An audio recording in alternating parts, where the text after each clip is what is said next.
गांव की मिट्टी की खुशबू, सरसों के पीले खेत और सुबह सुबह की ठंडी हवाओं में छुपा था वह गांव जहां मेहनती किसान रामलाल अपनी जिंदगी गुजार रहा था।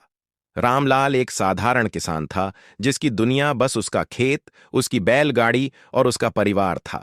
गांव के लोग उसे ईमानदारी और मेहनत की मिसाल मानते थे। रामलाल सुबह सूरज निकलते ही खेतों में काम करने निकल जाता। दोपहर तक पसीने से लथपथ होकर भी उसके चेहरे पर संतोष की मुस्कान रहती।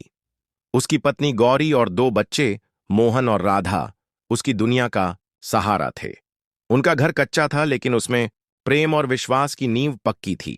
लेकिन जैसे हर सुखी जीवन में कोई न कोई मुश्किल आ ही जाती है, वैसे ही रामलाल के गांव में भी एक समस्या थी, चोरियों की। पिछले कुछ महीनों से गांव में लगातार चोरी की घटनाएं हो रही थीं।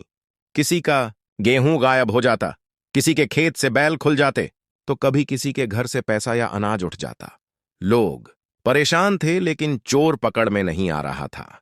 रामलाल को हमेशा लगता था कि मेहनत से ज्यादा मीठा फल कोई नहीं होता और चोरी करने वाला कभी सुखी नहीं रह सकता। लेकिन किस्मत को शायद कुछ और ही मंजूर था। एक रात जब गांव गहरी नींद में सोया था, रामलाल के खेत में भी एक परछाई चुपचाप दाखिल हुई। वह चोर था, वही रहस्यमयी चोर जिसकी वजह से गांव में दहशत फैली हुई थी। चोर ने देखा कि खेत के किनारे एक छोटा सा गोदाम है जहां रामलाल ने गेहूं और मक्के की बोरियां रखी थीं। चोर दबे पांव आगे बढ़ा और एक बोरी उठाने ही वाला था कि तभी पीछे से आवाज आई, कौन है वहां? रामलाल जाग चुका था। वह रोज की चोरी की घटनाओं से सावधान था और उस रात खेत में ही सो गया था। टॉर्च की रोशनी सीधी चोर के चेहरे पर पड़ी। चोर डर गया, लेकिन उसके चेहरे पर साफ झलक रहा था कि वह बहुत गरीब है।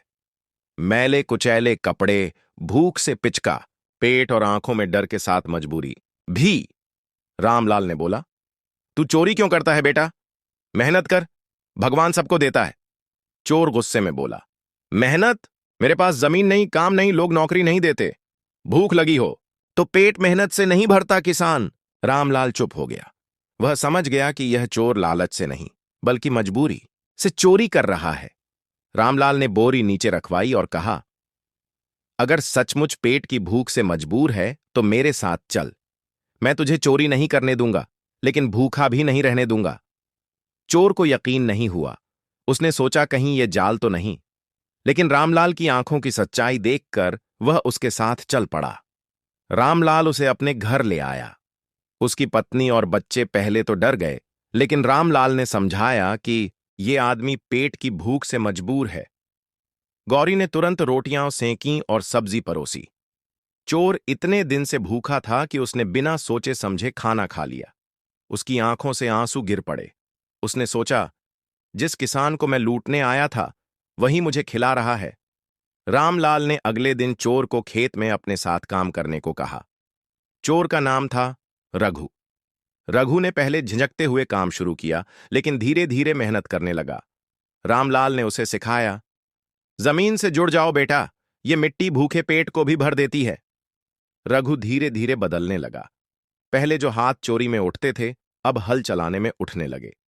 पहले जो कदम चोरी करने के लिए दबे पांव चलते थे, अब मेहनत में ईमानदारी से आगे बढ़ने लगे। लेकिन गांव वाले अभी भी रघु को शक की निगाह से देखते थे।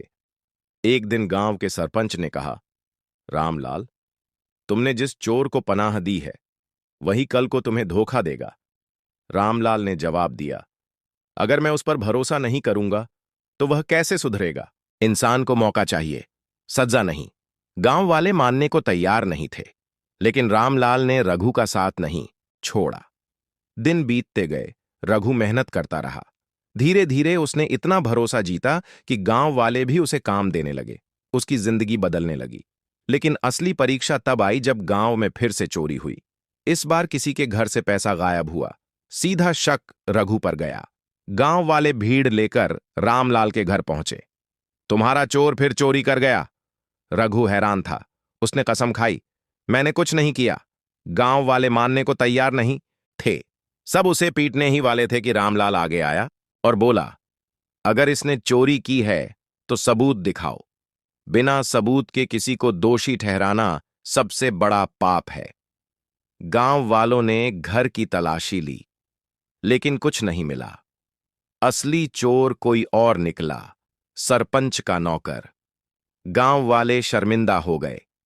उन्होंने रघु से माफी मांगी और उसे अपना मान लिया। रघु अब ईमानदारी से मेहनत करने वाला किसान बन चुका था। उसके चेहरे पर आत्मसम्मान था।